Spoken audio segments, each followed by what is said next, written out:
চলে এসেছে তালের মৌসুম, আর আমিও চলে এসেছি তালের রেসিপি নিয়ে।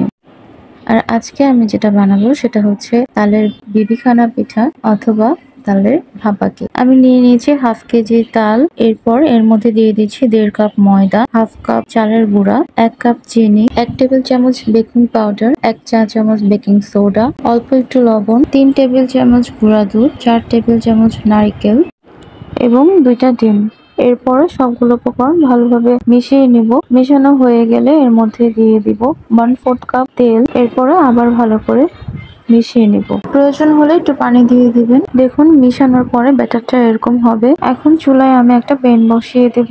এর মধ্যে আমি একটা স্ট্যান্ড বসিয়ে দেব আর দিয়ে দিচ্ছি কিছু পানি।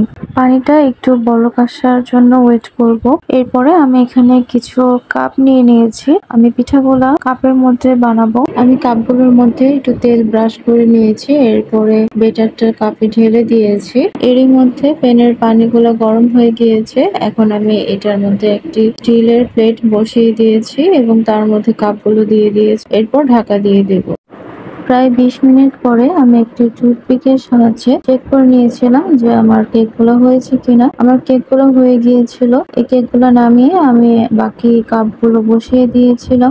আমার সবগুলো কেক হয়ে গিয়েছে। আমি কেকগুলো কত স্পঞ্জি হয়েছে এটা দেখলেই বুঝতে পারবেন। এই ভরা তালের মৌসুমে আপনারাও বাসায় বানিয়ে ফেলতে পারেন অসম্ভব মজাদার এই পিঠাটি।